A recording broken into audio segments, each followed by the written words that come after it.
Hi everybody, welcome to this week's question and answer video. Happy Monday. I do this every single Monday. I'm answering you guys' questions from the last question and answer video from last Monday. I encourage all of you, please go down below into the comment section and ask me any question you want and come back next Monday for my answer. All I ask is give us your locations, please, and also please consider signing a petition that I created, Stop Narcissistic Online Bullying. All the online attacks towards people that cause the #1 cause of young people taking their lives. I'd really appreciate if you could take just a few seconds to go down below, follow the link, and hit yes that you support it. That's all you have to do, and it's global, everyone. Thank you very much. Let's get into the questions. Always good questions. Hopefully I have some good answers. Mr. DeMars, this is from OH2887. Let us know where you are located next time, please. Mr. DeMars, you actually saved my life. Long story, but I ended up having to jump from a window to save myself from an attack with a knife. I then had to leave my job because she stalked my workplace. Long story, but I am safe and recovering now. Good to hear that. Sorry about the first part. I'm glad you're okay. Relationships, toxic relationships are so dangerous, guys. So dangerous. So dangerous. 97% of murders, I believe, are family or friends, coworker. We know the people intimately that we are murdering. And if you study these toxic relationships where one murdered the other, you'll see how they started. Just like yours. Just like yours. I say, if we could live to be 300 years old, there'd be many, many, many more murders. Yeah. I'm glad you're okay now. Thank you. Emily from South Africa. Hi, Emily.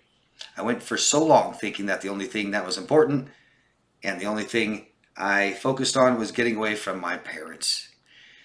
That now I don't know what to do next. God, I remember that. Most of my childhood, all I wanted for my birthday, for Christmas, for anything, is to grow up and get out of there. That's all I wanted. Really. And then when you finally do, you don't know what to do. There's a phenomenon when parents, hover, helicopter, control, strict, and then finally they grow up and they get out of the house and it's like, oh my gosh, I can do whatever I want now. Yeah. So that doesn't work. Pursue your interest, Emily. Just start really focusing on who you are. Get to know that. Get to build that relationship with yourself so that you can comfort yourself and not feel anxious and stressed in public and things like this. Get to know who you are really, really, really well. And pursue what interests you, Emily. Find out what that is. Brainstorm. Find new interests. I challenge everybody. There's 5 things on this planet you're very interested in, you don't know exist yet. And discovering one of those things can change our lives, can it? Make it a lot more interesting. Victoria from the Bay Area. Hi, Victoria. I just wanted to share. Oh, this is great. I love this. An old man walked up to a young man and said, "Son, can I see your battle scars?" The young man said, "I have none." The old man looked at the young man and said, "How sad you found nothing in life worth fighting for." Love that. Just love it. Yeah. Thank you for sharing that, Victoria.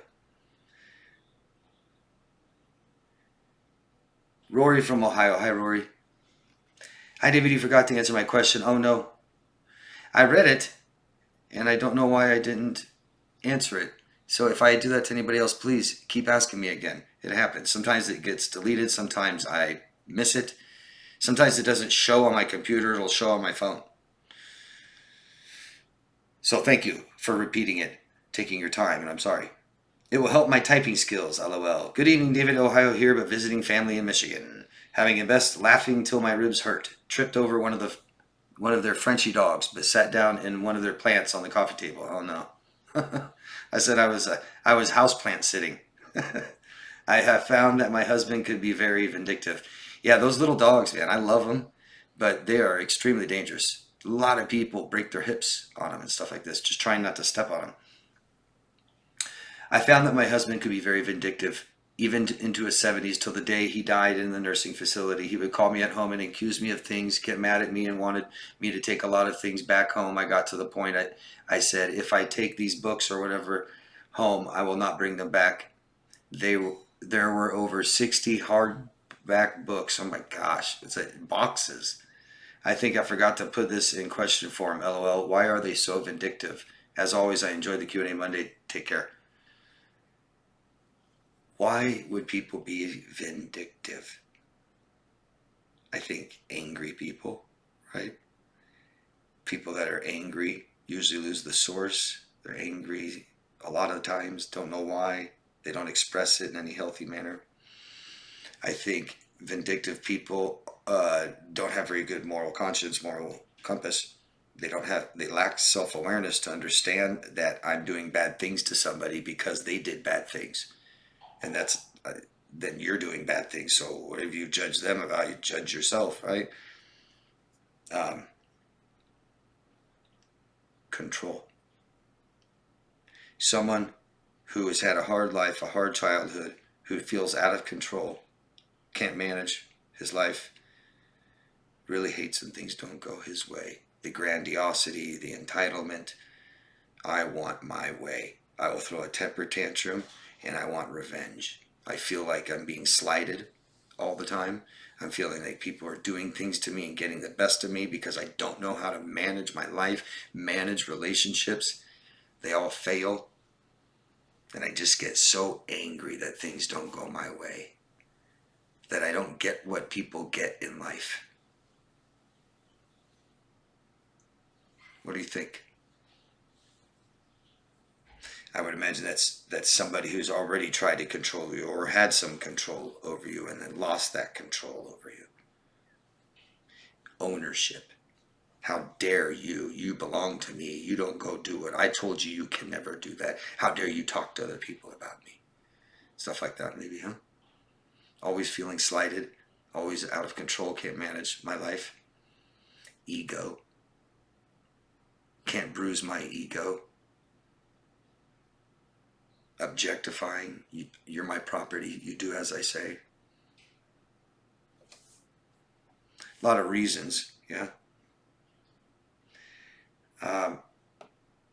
It may be, in all of us to some degree. Thanks, Rory.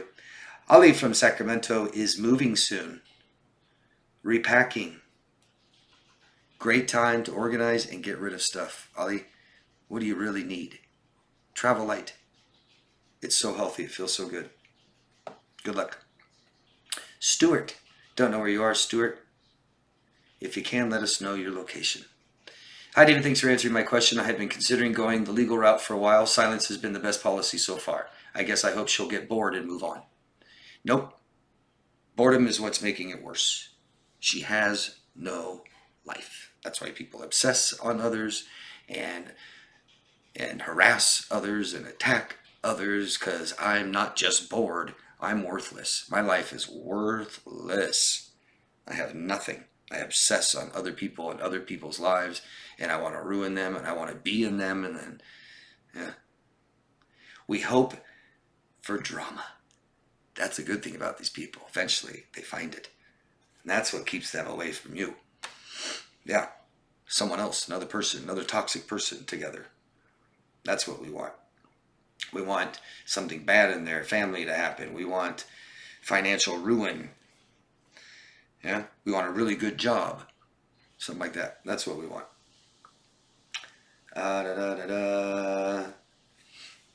Demi Gaines from Cleveland, Ohio. Hello, Demi. I get lots of people from Ohio on here. Hi, David. Thank you so very much for sharing this. I'm just coming out of a 9-year relationship with a malignant narcissist. This person destroyed my self-confidence, self-worth, self-esteem. I'm struggling from severe panic attacks. I was emotionally and psychologically abused for years. I'm currently in therapy getting help. My only comfort is self-isolating. I finally, after 9 years, have stopped chasing the narcissist, seeking acceptance. Good. My question is to you, why do I continue having panic attacks after the abuse? So this started in childhood. We know now that anxiety in adulthood, anxiety problems and disorders, panic attacks started in childhood. Instead of your parents comforting you and giving you lots of attention and love, They neglected you to some degree. And it made our nervous system not work properly. See, that's the worst kind of stress a child could ever face, is neglect. They can't concentrate, they can't focus, but our nervous system is to give us stress chemicals to fight stress, danger, or run from it. Meaning we have stress and it's gone.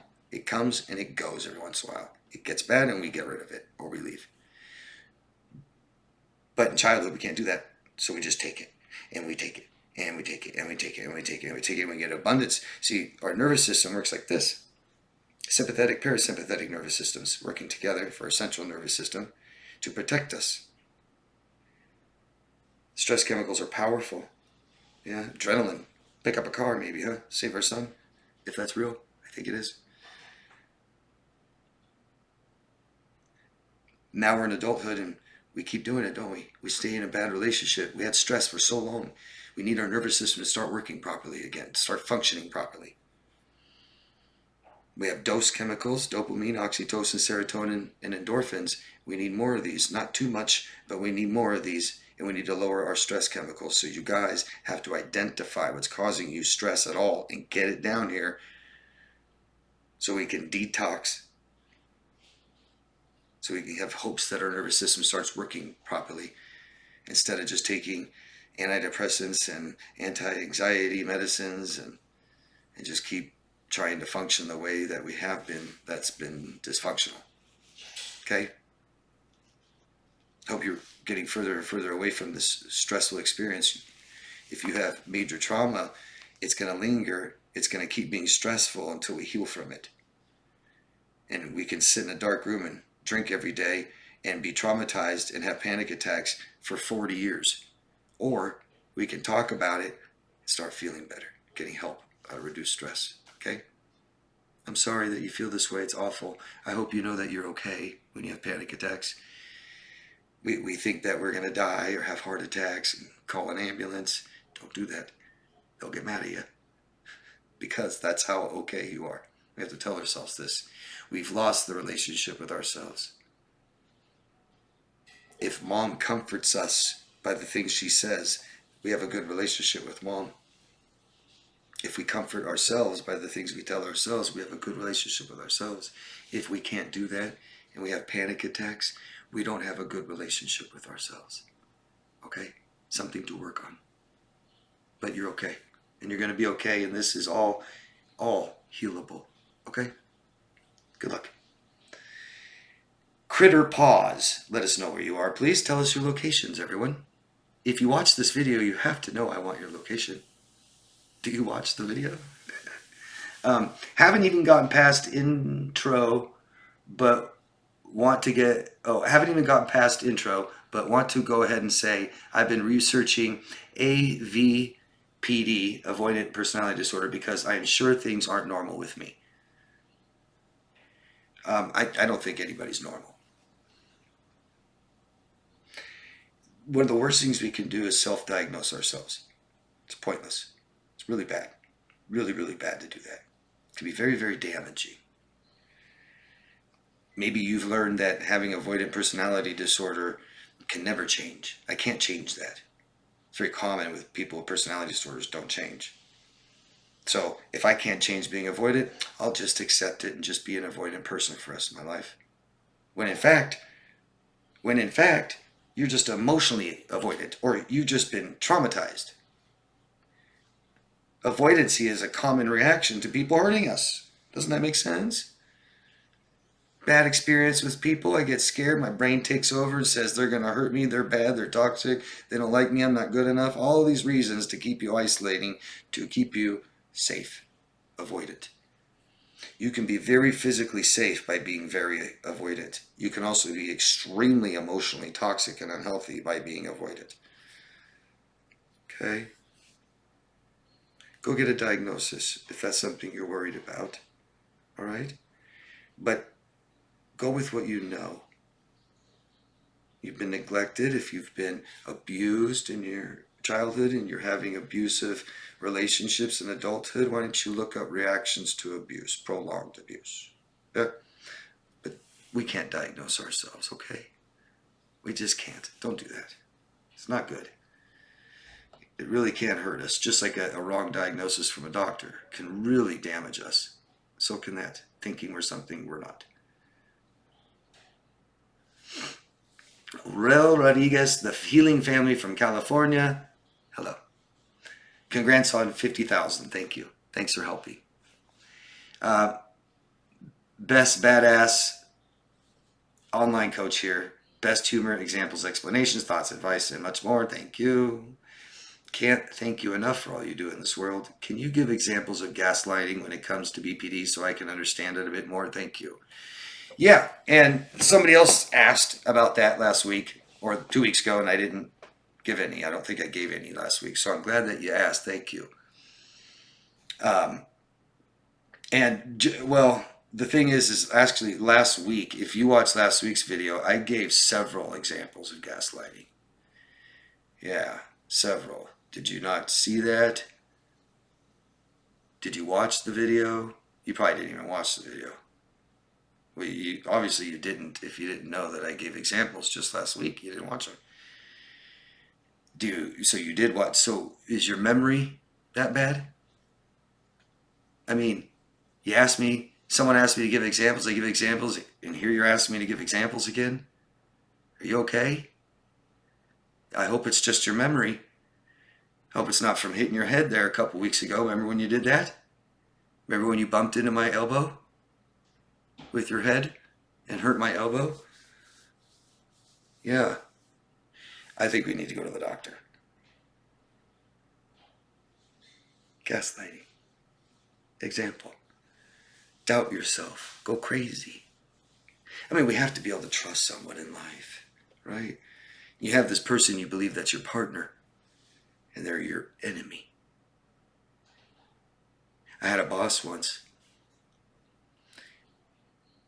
I was managing a business for the owner, and I took a Tuesday off and came back to work Wednesday, and I think it was like Thursday, Friday. My boss starts telling me how I made a mistake on Tuesday because there was a big mistake in the business while I was gone. And I waited till he was done. I said, boss, I wasn't here. And he goes, yeah, you were. Nope, wasn't here. I took a day off that day. You were here. You were here. Stop trying to get out of it. So anyway, he goes back into what I did wrong that day and how I messed up. And I think he was getting to something like maybe I should be paying for this mistake. Cost him a little money. And I kept at it. I wasn't here. Yes, you were. No, I wasn't. Yes, you were. I said, okay, fine. If I was here, pay me. Then you owe me. You better pay me for that day. Yeah. Instantly he goes, and it walks off and never brought up again. He was lying. Just trying to make me go crazy. Doubt myself, pay him, control me. Yeah. Other employees would walk up to me and ask me a question while he's standing right there. And then before I could even answer, he said, oh, don't ask David. He can't remember anything. He doesn't know what's going on. He doesn't remember anything. Nasty. Nasty. Evil is unnecessary killing, right? I don't mind people that hunt if you eat it. Sport, no. But it's natural. We've been doing it forever. Go ahead. I don't hunt. I couldn't imagine killing an animal unless I was starving to death. If I was starving to death, I'll kill it. And I'll eat it. And it'll be good. But my point is, unnecessarily killing for enjoyment, for fun, control, whatever it is, doesn't need to, but you're killing people. That's evil. Yeah, you can kill someone from the inside out. You don't have to touch them, and that's what gaslighting is. Pure evil. Pure evil. I don't know how people think like that. Life is hard enough. We have each other. We communicate. We tell the truth. We support each other. That's how it works. You've got narcissists, psychopaths, and sociopaths that have no empathy, no compassion, no remorse. and they attack you from the inside out, kill you. Evil, evil shit. I told you I wanted chicken. You make chicken. Dinner's ready after I come home from work. I told you I wanted beef. Yeah. I'm wearing my shirt's clearly blue, but they tell you it's green. Close. Blue and green. Yeah. Maybe it's even on the cusp. But now they're going to argue about it. And you're like, no, this is blue. And they're like, no, it's green. Something wrong with you? God, I think you're colorblind. The best example, husband has a set of keys, wife's keys to her car. While she's at work, he goes there and moves it different places. She comes out of work. I'm losing my mind. My car is gone again. It's gone again. It's over there. I didn't park there. Evil, evil shit. Honey, I think we need to go to the doctors. Get you on some medication. You could say parents taking their kids to get on methamphetamines because they cause the kids so much stress they can't concentrate. Now it's the kid's fault. It's you. You have something wrong. You can't concentrate. That's some fucking gaslighting right there. Miss Rose 7975 says, I would like to talk to you and chat. Great. You can find me at daviddemars.com. There's a link in the comment section. There's a link in the description box to my website. Go there and send me a message. Make sure you leave the correct email. Thank you. You can ask me any questions too you have about my services. Anyone can. Thanks. A healing family from California again. Hi. Ex-fiance tried to hide the other woman he is with after he discarded me and my children. Totally opposite of what he looked for in a woman. Like if they are so desperate to move on to the next. Totally downgraded in my eyes to what he would say was nasty in a woman. That's who he is possibly with now. Is it normal for me to feel so disgusted of him? I feel disgusted, grossed out, makes my stomach turn. At times feeling like I want to vomit. I feel grossed out who I was with. Is this normal? Will these grossed out feelings eventually disappear with time as I heal? All emotion tied to these experiences disappear when we are healed. That's a good indicator that we're healed. I'm not scared of them. I don't miss them. I don't love them. I'm not interested in what they're doing anymore. I don't wish them harm. I don't wish them the best. Just nothing. I feel about them as I do a stranger in China. I don't care. I don't care. I don't know anyone in China, therefore I don't care how they feel. I don't wish them the best. I don't wish them the worst. I don't believe people that say I care about everyone in the world. I want everyone. I love them and I wish. No, you're full of shit. I don't care. And when you don't care, you're healed. Good indicator. We're not here to be perfect. And it doesn't mean that you have to absolutely not care at all before you can start like a new relationship with someone. You know? So when you have desperate, dependent people that lack self-reliance and hate themselves, so when we lose someone, we can't be by ourselves, they always go right to someone else. And if I live like that, I don't have much selection. I'll take whoever I can get, downgrade. Yeah. Plus, these people have such low self-worth, they'll be with anybody, right? And he's all about the ego. That's why he says, what he looked for in a woman and stuff. I don't know why he's telling you what he looks for in a woman unless he's telling you that it's you. He would say was nasty in a woman. Why does he have to tell you what he thinks is nasty in women? And then he goes and bees with her because he's judgmental. Doesn't know himself. Low self-worth, low self-esteem. Real piece of work. Yeah. So whoever this woman is, that's how he feels he is. That's his worth there. And he can't be by himself. And he wants to keep it a secret, not let anyone know. He's ashamed, right? I mean, if you have to be ashamed of your partner because of like how they look or something like that, you are so shallow, it's disgusting. And don't be with them, at least. My God, let them have a chance to be happy. Does that make sense? My little rant there. Ian, don't know where you're from. Hey, everyone, can you leave locations? Tell us where you're at. Thank you. I always question myself if I healed from BPD abusive relationship that I had.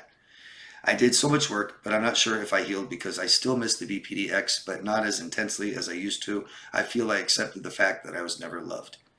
Well, acceptance is good. It's that final stage of grief that we're working towards. Acceptance, acceptance, acceptance. Something I need to work on all the time. Always trying to be better at accepting reality. That's good.